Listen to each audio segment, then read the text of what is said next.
Ahora llega otra representación gráfica de esta misma estructura que la acabo de mostrar.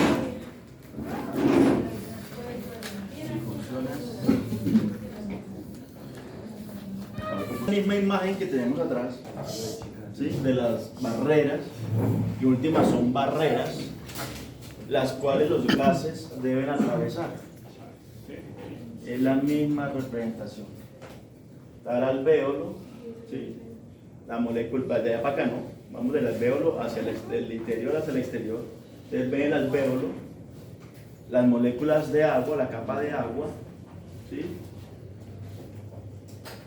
Viene a la matriz, va bajando plasma, ¿sí? Que ya llega al vaso sanguíneo, ¿sí? Para luego hacer la reabsorción, la entrega de oxígeno y la de vuelta del CO2. Esas barreras que el oxígeno debe pasar, se le ven importantes. ¿Por qué? Ejemplo, su merced tiene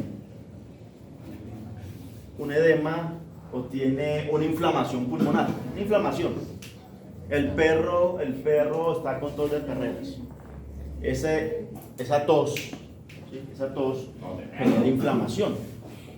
Ya resulta que usted se le ha inflamado alguna porción de la membrana, de las estructuras que están protegiendo el alvéolo, ¿sí? Se inflamaron. Entonces se inflamaron. Se inflamó esa porción. Entonces se amplió, al inflamarse aumenta el tamaño, entonces aumenta el espacio y la resistencia de intercambio gaseoso. ¿Sí? Si tengo inflamación de algunas estructuras que me están recubriendo el endotelio del alvéolo, pues esa inflamación va a impedir o me va a retrasar el intercambio gaseoso. ¿Sí? Me lo va a retrasar. Entonces, para eso es muy importante ver esa figura desde ese punto de vista. ¿Sí? Desde ese punto de vista. Si tengo un aumento del volumen de agua en sangre circulando, tengo unas probabilidades de que me pase agua hacia el interior, y pues el agua pues va acá y su primer llegada va a ser allí, aumentar las moléculas de agua que están delante del surfractante, y me va a dar la posibilidad de que esa agua vaya y me termine en el alvéolo. ¿Sí? Inicialmente el aumento de esa capacidad hídrica ya va a hacer que el gas se disipe un poco más y llegue menos a hacer el intercambio. ¿Sí? Entonces usted puede encontrar pacientes cianóticos, ¿sí? Por aumento de esa presión, por aumento de ese espacio. Entonces esa era la importancia de ver esta figura ahí, para eso la puse nomás. O sea, tiene que atravesar 9 capas hasta llegar al todas plasma las sanguíneo. capas. Eso es esto mismo. En otras cuentas, esta misma vaina. ¿Sí? Entonces traemos hecho capilar, la membrana, basales, los mocitos, moléculas de agua, Hasta llegar a el surfractante, hasta llegar allá al al vaso. alvéolo. ¿Sí? Bueno, Entonces aquí está visto pues de allá para acá, esto de allá para acá, de la luz ajá. hacia el vaso. ¿Sí? Entonces, como vamos el oxígeno va hacia el vaso y el CO2 va hacia el alvéolo. ¿Sí? Eso es intercambio es. O sea, son 12 capas. ¿Sí? Entonces todo eso se va atravesando, esas pequeñas van atravesando, y cuando llega la inflamación, ese edemas, pues ese intercambio gaseoso se empieza a afectar en el paciente. ¿Sí? Entonces, ¿para qué eso? Para cuando ustedes tengan allá en la clínica, tengan sus pacientes, van a entender todo lo que está pasando. Tiene una neumonía, lo que estuvo de moda, el COVID. El COVID, ¿qué pasó con el COVID? Pues el COVID simplemente llegaba, ¿sí? La infección, el virus, llegaba y lo que hacía era romper, lo que hacía era dañar las membranas, romperlas, atravesarlas, y llegaba agua y después se producía edemas e inflamación, ¿sí? Entonces es lo que llaman el CDRA. ¿Sí? Se llama el CDRA. Entonces, la terapia está orientada a qué? Toda terapia está orientada a qué? A recuperar rápidamente estas membranas para que su surfractante empiece a trabajar, ¿sí? Empieza a trabajar, a funcionar y empieza a sostener el alvéolo. Eso es lo que pasa con el COVID. Entonces, póngale diuréticos, póngale antiinflamatorios, depa de corticoides, manteniendo eso. Mientras tanto, ¿eso cómo se repara con un paciente entubado? ¿Sí? Porque hay que garantizar, como se perdió el surfractante, ¿cierto? Entonces, ¿qué pasó? El alvéolo va a ser atelectasia, ¿sí? Es el término, va a ser atelectasia. O sea, las paredes del alvéolo se van a juntar, ¿sí? Entonces, el pulmón se va. Entonces, ¿qué hace? Póngale, entúbelo, póngale oxígeno, mantenga unas presiones y mantenga usted abierto todo el tiempo ese alvéolo, pues trabajando, mientras se haga recuperación y reparación de esta patología. Entonces, ya los estadios.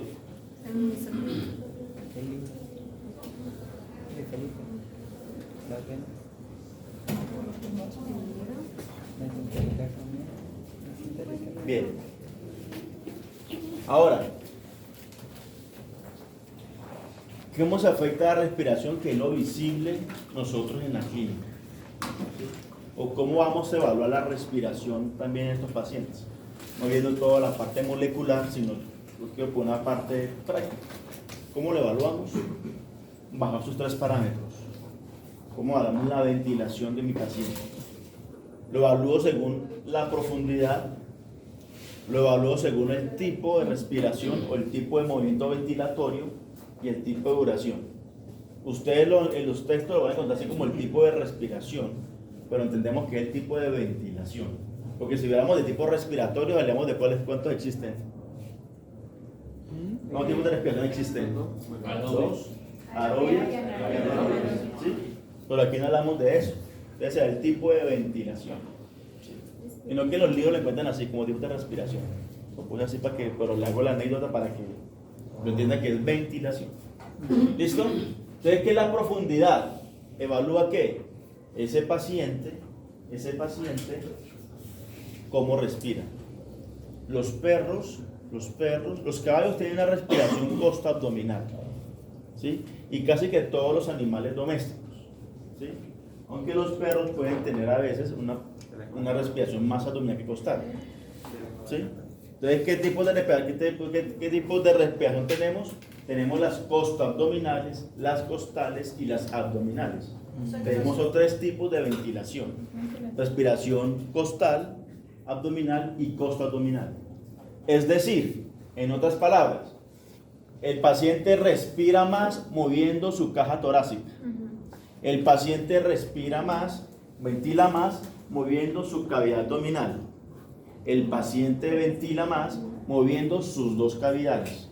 Entonces decimos que los animales domésticos, el caballo, tiene una ventilación costo-abdominal, aunque podemos ver que la respiración en perros puede ser más abdominal que costal, ¿sí? Pero luego dice la literatura que los animales domésticos, costo-abdominales, ¿y quiénes son domésticos? El perro y el gato. Entonces ahí está. Entonces, una forma de evaluarlo, el tipo de ventilación. Y eso me indica unos problemas, que lo vean en la fisiopatología, pero le adelanto. Entonces, por ejemplo, si tengo un paciente que tiene respiración normal, es costo-abdominal, por ejemplo el caballo, y lo empiezo a ver con una respiración más costal o una ventilación más costal, ¿qué me está indicando ese paciente? Cuando cambió el tipo de ventilación, ¿qué me indicó? Si era costo-abdominal y va a tener una respiración más costal, ¿qué le pasó?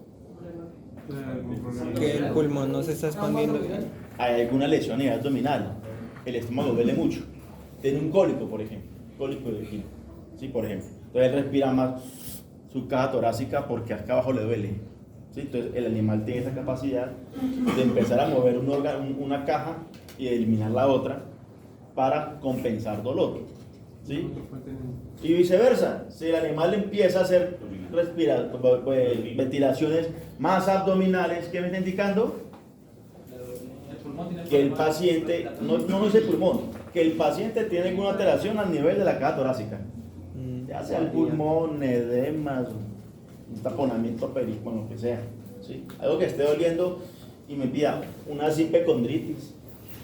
Que el animal, el perrito, estaba en la mesa de peluquería, además se lanzó, cayó de costillas, inflamación, una condritis, Se inflamaron todos sus cartílagos del tórax y ya le duele para respirar. Cirugía intubadora. No, pues tuvo cirugía.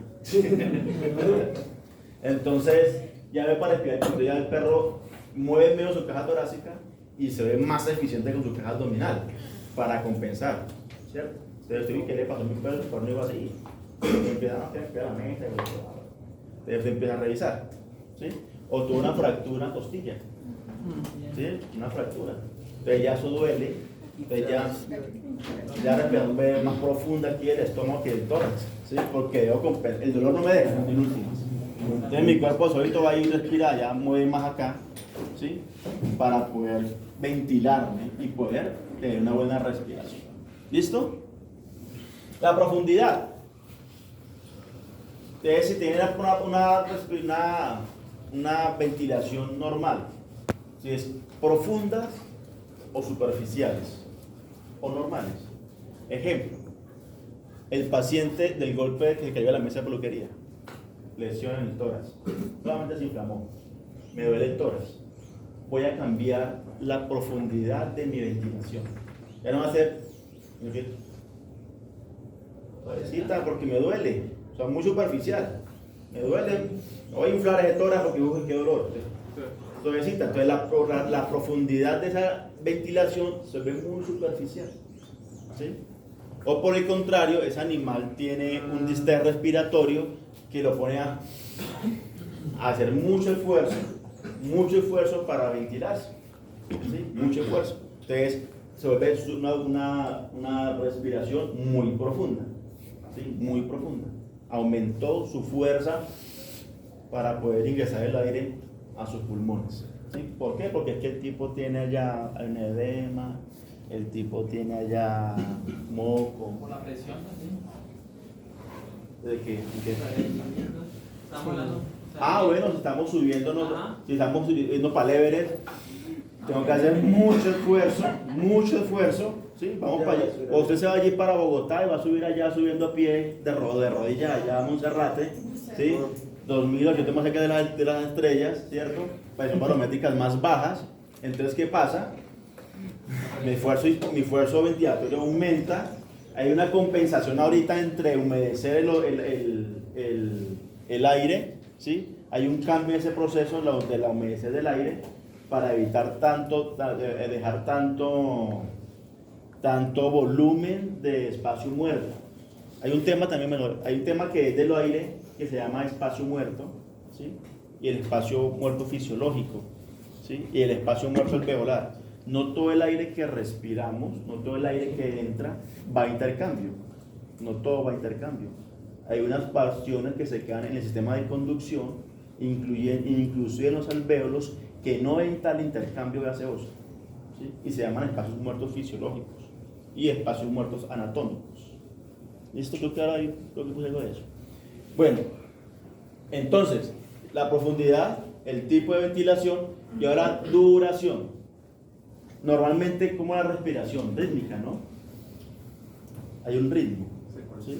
Hay un ritmo. Entonces, ahorita lo que vamos a mirar son los intervalos, ese ritmo, si se pierde y se detiene, hace una pausa muy larga y vuelve y enchufla, ¿sí? Entonces, hay una variación del ritmo, la duración de esa ventilación. Así es como ustedes, muchachos, pueden evaluar el sistema respiratorio del paciente. Eso lo vean a más profundidad cuando vean fisiopatología, vean ese tema a más profundidad. O sea, digamos, hay unos animales que tienden a aguantar más la respiración, ¿no? Digamos, los hipopótamos, ellos no respiran por el agua. Ellos lo que hacen es... Pero ya el tema es distinto. Sí, porque es que ya estábamos hablando de unos animales especiales, la culebra, Semiacuáticos. sí, la culebra, el hipopótamo. Lo que ellos es que tienen una capacitancia pulmonar muy grande, O sea, una ballena.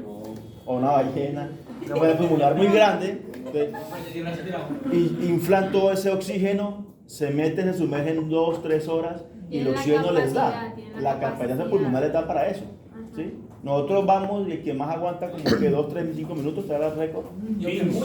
8 minutos. ¿Pero de dónde? No, pero para uno que no el que trabaja en los temas de buceo, esos personajes han aumentado la capacidad pulmonar y almacenan más oxígeno y lo administran mejor. Es que ya ¿sí? como tener persona que Los no han tenido tantas apneístas, ¿no, profe? veces. Los apneístas, los que bajan. Sí, por eso, esos, analistas, sí, señor. Ellos bajan medio kilómetro, o sea, a un solo bocado. Se fueron, bajaron y subieron, ¿cierto? Entonces ya simplemente porque tiene un entrenamiento y ya su pulmón lo ha distendido un poco más, la capacidad pulmonar de él es mayor, la distensión de ese pulmón es mayor al de nosotros que no hacemos nada de esas vainas. Uno mete la piscina por mucho de segundos y ya no nos dio más. Hay una tribu que han votado y tiene, ¿cómo decir? Mejor adaptación ¿Al agua? Eso sí, eso ve todos los procesos adaptativos del hombre a la medida que la evolución va, la especie viene evolucionando y según si usted está obligado a vivir dentro del agua, su cuerpo se empieza a acomodar a eso y empieza la evolución y empieza usted sus dedos a unirse.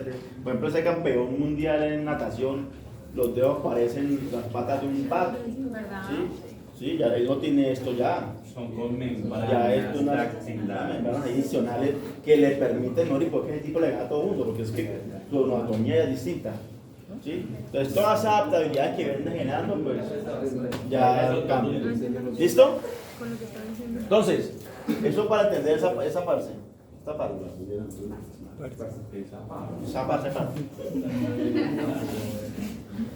Entonces, esto que venía hablando de la función ventilatoria, pues aquí en la figurita, acá de Puliman. Que sea rítmica. Entonces, a medida de que el animal, estando en reposo y empieza a hacer ejercicio, pues empieza demanda de oxígeno, ¿sí? Demanda de oxígeno, aumenta su tasa metabólica, requiere más mitocondrias estar trabajando, porque en últimas cuando metemos oxígeno, en últimas el cuerpo que busca también, aparte de todo eso, una vaina que llama aquí el ATP, ¿se acuerdan? ¿Qué? El ATP. Entonces, fíjense usted, está buscando esa vaina, ¿sí? El ATP. Entonces, el animal a medida que se va moviendo, va aumentando su ejercicio, pues su función ventilatoria pues se tiene que ir también adecuando a ella y tiene que ir aumentando la tasa metabólica y tiene que ir aumentando la demanda de oxígeno para poder perfundirlo con esto. Y aquí viene eso. Entonces aquí viene esto, esta figurita. Aquí tenemos el pulmón. El pulmón, ya todos sabemos, o si no saben, sí, ya sabemos de que el pulmón pues viene sangre del corazón, la entrega del pulmón y el pulmón vuelve a entregar sangre al corazón para que el corazón la redistribuya. ¿Sí? Entonces la va a distribuir a dónde el corazón. A las partes. Pues el cerebro, ¿sí? Y A próximamente. todos sus órganos, músculos, por medio del lecho capilar, va a hacer su función, va a entregar el oxígeno, ¿sí? Va a entregar el oxígeno, perfunde y tiene que volver nuevamente a él, ¿sí? Allá ven ustedes la hemoglobina que hablan por acá ahorita, que tiene que pasar por allá por el pulmón para que se impregne de allá los discos. El sulfato ferrado también, el hierro también se impregna en las presiones intrapulmonares, ¿sí? Todo se da allá. Hay muchas cosas que ocurren en el pulmón, no solamente integramos nervioso. Entonces, ustedes necesitan que esas moléculas se carguen nuevamente. Entonces, para que se carguen, pues tendrían que volver al pulmón, ¿no? Para volverse a cargar, descargarse y cargarse nuevamente. Pues hablando coloquialmente el término, ¿no? No es la palabra, pero para hacernos el como Se le entendió. entendimiento. Se le entendió. Entonces, Ahora. ventilatorio. El volumen ventilatorio, el proceso mismo de la ventilación, se da por la ventilación minuto. Entonces, aquí recordamos el tema que decía. La cantidad de aire, dice la literatura que la cantidad de aire que entra es la cantidad de oxígeno que ingresa, es la cantidad de CO2 que tiene que salir. ¿Sí? Por ejemplo, el animal ingresa 450 ml de aire, ¿sí? En estado normal, aproximadamente 100 ml de ese aire se queda en lo que se llama el espacio muerto. Como ¿Sí? remanente. El espacio muerto. ¿Cuál es el espacio muerto? Que lo acaba de decir ahorita. ¿Cuál es el espacio muerto? Lo acaba de decir ahorita. Tiene una caída larga, ¿no? ¿Qué es el que qué? ¿El que no está sometido a qué? A la presión. al intercambio gaseoso. ¿Y a dónde se queda ese espacio, ese aire, espacio muerto? Dile que son preguntas bobas que lo van a matar en el parcial. Claro. ¿Dónde está? Bronquios, bronquiolos, tráquea y alvéolos. Inclusive en el alvéolo, el alveolar, allá tenemos unos remanentes de aire que no van a ser sometidos al intercambio gaseoso. ¿Sí? Aproximadamente son 100 ml en el perro. ¿Sí? De ese remanente, de ese aire que está ya en el espacio muerto. Hay unas fórmulas también para calcular el espacio muerto, suma A más B igual a C. ¿Sí? Entonces, ¿cuánto hay en el espacio aquí? Porque está el espacio muerto de tráquea, bronquios, alvéolos, y está el espacio fisiológico, que está lo que está en el espacio alveolar, perdón, lo que está ahí. Entonces, este más este me da esto, cantidad de aire en espacio muerto. Ahora, la ventilación minuto va determinando la respiración o la cantidad de aire que se va ingresando al pulmón. ¿Quién nomás lo gobierna? El volumen tibial. Ustedes cuando lean allá van a ver volumen tibial o volumen corriente, que es la cantidad de aire que le está entrando al paciente. Y eso va marcado por la frecuencia ventilatoria. Entonces, puede que hacer, está entrando un volumen, el que hace entra otro volumen. ¿Sí? Entonces, usted tiene para ir con su distrés respiratorio, ¿sí? Tiene el paciente con un edema pulmonar, tiene el paciente con un tumor en el corazón y va a tener un derrame pericárdico. Entonces, el paciente, eso se le modifica, el valor minuto. La fórmula es muy sencilla, en esta es sencilla, que el valor minuto es multiplicar el volumen tibial por la frecuencia respiratoria y me va a dar lo que es el valor de la ventilación minuto. Ejemplo. Matemática. No, pues sencilla. ¿Cuál es el volumen tibial de un perro de entre 8 y 15? Entonces, digamos que tiene un volumen tibial de 10. Y lo multiplico por la frecuencia cardíaca. Y ya, ahí tengo el volumen corriente. Frecuencia cardíaca. Pues la respiratoria, perdón. Por la frecuencia ventilatoria. ¿Sí? ¿Cuánto es en un minuto? 10, 20, 30, 40, 50, depende si está sano o está enfermo. Y ahí le va dando la cantidad de aire, ¿sí? Minuto que está entrando en el pulmón. A eso le hay que restarle lo que está en el espacio muerto fisiológico, lo que está en el... Pues no nos vamos a meter la cabeza con eso. No vamos a meter por allá con esa vaina, porque para eso tenemos unos equipos para poderlo medir. ¿Sí? Entonces no voy a meter a darle eso. Aquí está, mire. Entre 10 y 15 está el volumen tibial de los animales sanos. Ese volumen tibial va cayendo a medida de que dando patologías. Se han reportado entre 6 y 8 ml por kilogramo. Porque la tráquea, dependiendo de la tráquea es, digamos, el de los bovinos como una U, ¿no? Señor, perdón. Las anillos traqueales. Sí, señor. Eso, pues, digamos, no sé si tiene que ver algo con los, digamos, los anillos traqueales de los bovinos son como una U y los de las aves son los amigastrociclos. Completo. Ajá, y eso, pues, ¿tendría algo que ver con eso? No sé. El tema de que los anillos traqueales sean completos o incompletos me da para la distensión de las no traqueas. Estamos hablando de traqueas. Sí, pero que tiene que ser incompleto para que el esófago se pueda extender un poco cuando pasa por el intestino. Eso es lo que nos habías dicho. Sí, pero también tiene que ver más con el proceso ventilatorio, porque también tengo que, cuando hago este movimiento, también tiene que dar esa distensión. Sí, también tiene que ver esta distensión.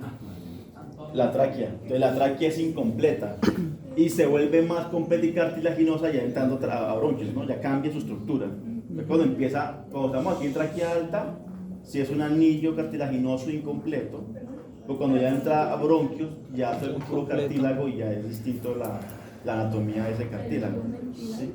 Porque no hay que permitir el colapso. ¿Por qué mililitro por kilogramo? Así está mandado, mano, por ml por kilo. El volumen tibial. La literatura. Pero ml no se supone que es líquido y eso es gas. Está mandado por ml por kilo. ¿Sí? ¿Ve? Está mandando por ml por kilo. Está mandando aire. Sí, volumen tibial es aire. Entonces, usted cuando le dice infúndale oxígeno, ¿cómo le dan la medida? Litros. Póngale 100 litros, póngale 50 litros de oxígeno. 2 litros de oxígeno, 1 litro de oxígeno, y el oxígeno es un gas, se mide por litros. Es un gas. Un litro de gas sería. Sí, 1 litro de gas. Entonces usted compra una bala, de una bala de 30 litros, de una bala de 5 litros, de una bala de 6 litros. Viene medida por litros de gas. Viene medida por... No, es que no sabía calcular. Sí, ya luego viene la presión que tiene ese gas. Ah, ya por PSI. Ya PSI. La presión. ¿Listo? PCR.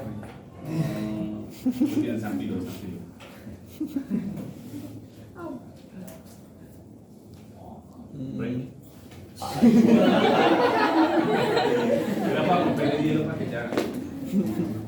Bueno, aquí una parte nuevamente recordando lo del tema del intercambio y las presiones, ¿sí? Pues entonces, esta es una presión barométrica a nivel del mar que les decía, ¿sí? Cada porción del pulmón tiene que empezar a vencer, aquí está la pleura, tiene que empezar a vencer las presiones, ¿sí? Intrapulmonares, no intralveolares, o más bien la presión de la pleura, ¿sí? Se tiene que vencer. Le decíamos cuánto hay que pasar, vencerse para que sea. En la inspiración, ¿cuánto era? ¿Negativo cuánto? -3. -3. Menos Menos 2, cinco. menos 3. Menos 3. Está también menos 5. La- Y es negativo, ¿no? Sí, negativo. Y que para que sea la expiración, tiene Cinco. que pasarse Más cinco. a más 3, más 2, Positivo. más 5. Positivo. Vuelve a ser positiva para que el aire pueda ser expulsado. Esta gráfica la recordamos simplemente nuevamente, es esto. Entonces, el aire ingresa para ir a sus alvéolos y necesitamos acá de que esas presiones de la cavidad pleural pues se modifiquen para que el aire pueda llegar y perfundir allá en el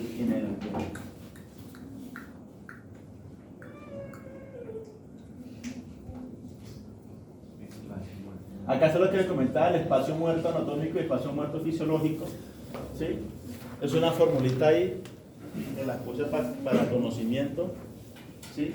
Que es si no la suma, la diferencia entre lo que está en el espacio, que es lo importante aquí para mí en este momento, ustedes entiendan a dónde está el espacio alveolar y dónde está el espacio muerto, y qué es el espacio muerto fisiológico. ¿Tienen claro ese concepto? No. Entonces, ¿cuál es el espacio muerto alveolar? Está En el alveolo. el alveolo. Difícil, ¿no? El espacio muerto alveolar, ¿cuál es? El alveolo. Listo. El espacio muerto anatómico, ¿dónde está? ¿Y cuál es el espacio muerto fisiológico? 1 más 1. 2. Listo. Breve. Facilito. Ah, ya. ¿Me entendieron? O sea, sumo el espacio del alvéolo más el espacio anatómico, lo sumo y esa suma me da El espacio el fisiológico. espacio fisiológico. ¿Y que, para qué me sirve eso? Para saber que no todo el aire que se mete, no todo se va a intercambio. Que hay un espacio que queda ahí. Aparte de eso vienen los valores residuales. ¿Sí? Sí. Un valor residual. Que tampoco todo el aire que se va a exhalar va a salir al 100%. También debe quedarse un poquitico adentro, señora. Y cuando uno se muere, ¿qué hace ese aire? Señora. Cuando uno se muere, ¿qué se hace ese aire? Pues que va. Sí. Porque es que ya, ¿qué le pasó ahí? No, pues la pregunta está bien. ¿Qué le pasa? Pues hay una pérdida de las presiones. Pues ya no entra ni sale. Ahí se quedan. Y ahí se acumulan. Y usted, por ejemplo, paciente va, cuando muere un perro ya murió, estando muerto, 5 minutos, de todos modos está ese aire residual ahí dentro. ¿Sí? Usted le hace y sale. Y lo puede hacer durante unos 5 minutos y sale. Hay un espacio de aire. Hay una cantidad de aire que está dentro que no sale. Ujú. ¿Sí? Que no se sale por el tema de presiones. Como ya el animal no puede respirar, ¿sí? Ya no puede mandarla a hacer el momento ventilatorio, no va a poder vencer esas presiones. Entonces, por tal va a quedar ese remanente ahí. Entonces, usted lo coge y le hace la presión a la caja torácica y además, ¿sí? Empieza a botar ese aire. Y usted dice, ¿de dónde? Bueno, volumen residual, volumen de espacio muerto, volumen de espacio alveolar, todo ese aire está ahí. Y él se queda ahí porque las presiones simplemente ya no existen para hacer ese intercambio, ¿sí? Para sacarlo. Entonces ahí se quedan. Luego, pues, el animal tendrá que evaporarse y todo esa vaina, ¿no? Pero en su momento eso que ahí se queda todo ese aire residual que está. ¿Listo? Ujú. Entonces, muchachos, de todos modos, se tiene que pasar por Kuhlmann o por Sacristán y leer ese tema más profundo. ¿Sí? De todos modos, léanse. Hoy le digo, uno dice, yo resumo, porque si no lo resumo, pues aquí nos da diciembre. ¿Sí? La pena, todo. Sí. Para los regalitos. Sí. Entonces tienen que entender eso. Entonces, espacio muerto fisiológico, espacio muerto alveolar. Entonces ya sabemos que la suma del volumen del alvéolo más la suma del anatómico se dan y me da como volumen fisiológico. No vamos a tener esta forma, esa vaina, simplemente necesito que entiendan o que reconozcan que existe eso. ¿Sí? El compliance de la respiración. Ahora está aquí, lo que hablaba aquí el compañero de la presión de oxígeno, de la composición del aire. Entonces decimos que el 21% del oxígeno que respiramos, o del aire que respiramos, perdón, es oxígeno. Del 100% el 21% es oxígeno. ¿Sí?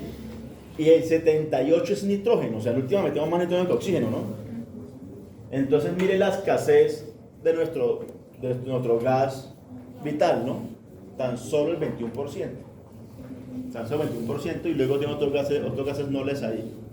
Entonces cuando usted está por allá en las alturas, sigue estando la misma disponibilidad de oxígeno. El problema es la presión. La presión es la misma. El problema es que la presión para ingresar es mayor. ¿Sí? Por los temas de las presiones barométricas. ¿Sí? Entonces, aquí está. Ustedes cuando lean van a hablar de la FiO2. ¿Y qué es la FiO2? La FiO2 no es más que la cantidad de oxígeno disponible para mí. ¿Y qué es mi FiO2? De 21%. O 0.21. Para quitar el porcentaje. Esa es la FiO2 de los animales. Esa es la FiO2 de los humanos, el 21. ¿Sí? ¿Que yo puedo hacer en un animal que esa FiO2 se convierta en 30, en 40, en 50, en 60, en 80, en 100? Sí, yo puedo llevar a mi paciente a tener FiO2 de 100. ¿Sí? Lo puedo llevar allá y lo requiere. Pero esa es la FiO2, esa es la disponibilidad. ¿Y cómo se calcula eso? Presión barométrica por FiO2. ¿A cómo está la presión barométrica? ¿Ven que no iban? ¿700 qué dijeron? 747. Entonces multipliquen 747 por 0.21. ¿Cuánto les va a dar? 747. 0,21. 0.21. 156,87. Esa es la presión de oxígeno que tenemos acá. ¿Sí? La PO. Eso es lo que tenemos acá. Entonces, la PO. ¿La peo? ¿Sí? Es multiplicar la barométrica. Esas son las presiones que debemos vencer. Ejemplo, este paciente, eso aplica por el tema del intercambio gaseoso. ¿Sí? Esas presiones que se están dando acá. ¿Sí? A mayor presión, a mayor altura, mayor presión. ¿Cierto? Ya vimos eso. A mayor altura, mayor presión. Entonces, ¿qué pasa con ese paciente? El ejemplo que ustedes se van para Bogotá, el empieza en Bogotá. ¿Sí? Ese animal está en Bogotá y hay una patrona que se llama, ¿no he escuchado más de las alturas? ¿Qué? ¿Qué animal hay que bajarlo? ¿Hay que tirarlo para acá para arriba? ¿Sí? Porque simplemente las presiones que tiene ese animal no son tolerables con él. ¿Sí? No tiene la capacidad de meter todo ese aire, no puede generar el volumen corriente, el valor ideal o el volumen minuto de aire en su pulmón, entonces le da mal de las alturas. ¿Listo? Entonces, esa FiO2 se me va a afectar al momento, esta presión barométrica me influye mucho al momento del intercambio del CO2 por el oxígeno. ¿Sí? ¿Yo cómo hago para que mi paciente necesito compensar la FiO2? Entonces, tengo un paciente que está hipoxémico, tengo el paciente con edema. Entonces ya se ha estudiado las formas de suplementar el oxígeno. Entonces, ¿cómo podemos suplementar el oxígeno? ¿Cómo podemos hacerlo? ¿Cómo le puedo dar oxígeno a un animal? Intubar. Una, intubación. Dos, Cámara de- con cámaras. Con cámaras. Tres, pero pues tú Pues entubado. Tres. Ustedes, mano, ¿cómo le ponen los? Ustedes más le ponen los chinos allá. Cánulas. Cuatro. Eso chino, allá. Debajo ya todas te vas ya unas. Máscaras. Por eso, las máscaras. Mascarillas, cánulas, cámaras de oxígeno y intubación. Intubación, no muere el chino. Profe, pero el profesor Felipe nos explicaba que si este oxígeno era mayor al la cantidad de dióxido de carbono que está saliendo, el paciente se puede como asfixiar o Bueno, pues como por está, la cantidad de oxígeno. ponle pues que mire este paciente, ¿cómo es ese paciente? Míralo. Entonces, Está cansado. ahora mire este paciente. ¿Qué le pasa a ese paciente? Mire, está hiperventilado. ¿Qué le está pasando al paciente? ¿Está metiendo qué? Mucho oxígeno. ¿Y qué está pasando? ¿Cómo es el intercambio? ¿Qué es? Eso. Entonces el CO2 se me está quedando acumulado. Me está dando una hipocamia. ¿Sí? Se me concentró el CO2. Entonces metí mucho oxígeno, ¿sí? Pero no lo saqué. ¿Sí? Entonces como tengo un paciente ventilado, tengo que calcular que el aparato muestra eso, que el animal inhale y exhale. ¿Sí? La fisiología le dice que la cantidad de oxígeno que ingresa al intercambio es la misma cantidad que debe salir en CO2. Ese cambio es exactamente el mismo. Lo que hay diferencias son en los espacios muertos, ¿sí? Que hay más de lo que puede estar ahí. Pero entonces el intercambio entre CO2 y oxígeno es el mismo en gas. ¿Sí? Entonces, eso es lo que yo tengo que llevar allá y verificar en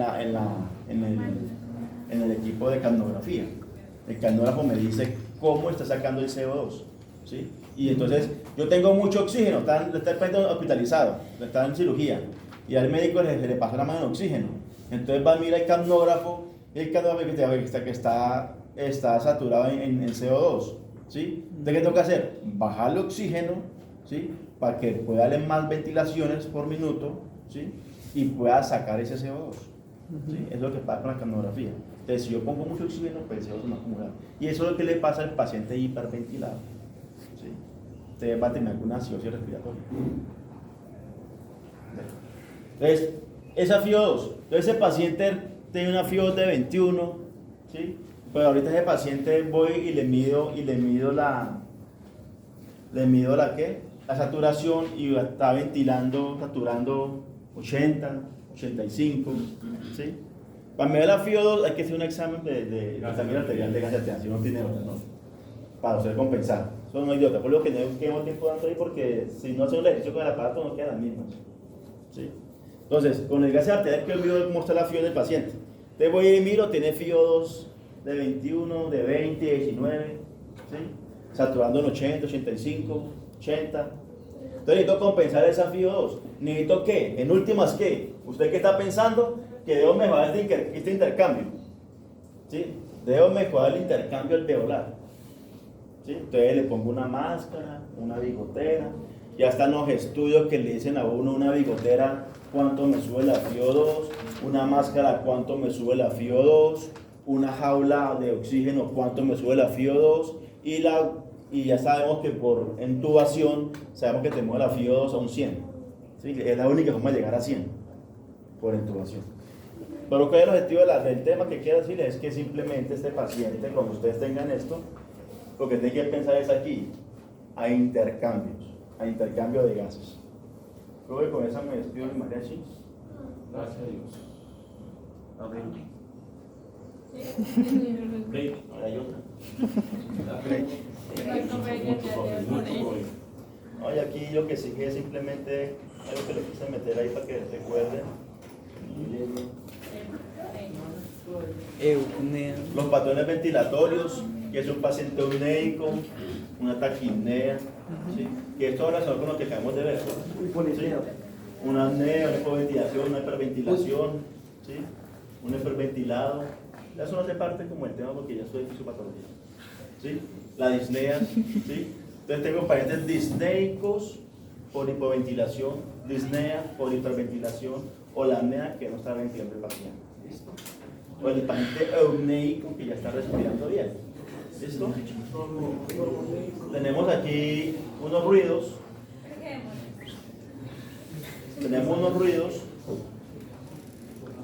Tenemos unos ruidos que dan sibilancias y estridores que son gruesas, que son finas, que las gruesas son inspiratorias, que las finas son expiratorias y están relacionados con esos compromisos a nivel bronquial o alveolar. ¿Sí? Dentro de ellos allá tenemos unos ciertos ruidos inspiratorios o expiratorios según lo que esté afectando el paciente. Mire, ¿qué pasó? Lo que me afecta el paciente, ustedes pueden escuchar algunos ruidos en él.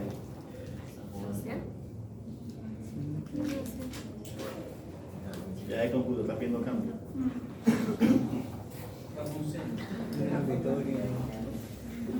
Se quedó pensando. Bueno, entonces allá otra cosa que queremos darle ahí cuando suena de cuidado pueden mirar de pronto algunos ruidos que podemos escuchar, ¿sí? Sino que esos ruidos ¿para qué me sirven? Porque va a tener ruidos en patrones inspiratorios o expiatorios, ¿sí? Puedo tener ruidos que son de nivel bronquial, como puedo tener ruidos que son a nivel alveolar, ¿sí? ¿Y eso para qué? Llevarlos a lo que vimos en clase. ¿A dónde están ocupándose ese espacio, ese aire? ¿A dónde se reemplazó? Y así mismo me va a marcar la patología. ¿Sí? Si tengo patologías muy altas, si tengo unos bronquios muy congestionados, muy tapados, pues imagínate que ir para atrás, ¿sí? El alvéolo, que es lo que sigue, y los bronquiolos se están afectando. Se está afectando el valor residual, se está afectando el espacio muerto, se está bajando la perfusión, se está perdiendo el intercambio gaseoso. ¿Sí? Lo que quiero llevar es como a eso, a que reflexione con estas últimas diapositivas lo que se le va en sí, lo que le va a pasar en sí a uno en el paciente. ¿Sí? Que es lo que está pasando con las últimas. Ya no quiso hablar más. Bueno, muchachos, alguien, el muchacho que quiere mostrarnos acá el avance de nefrona, ¿alguien más tiene para avances?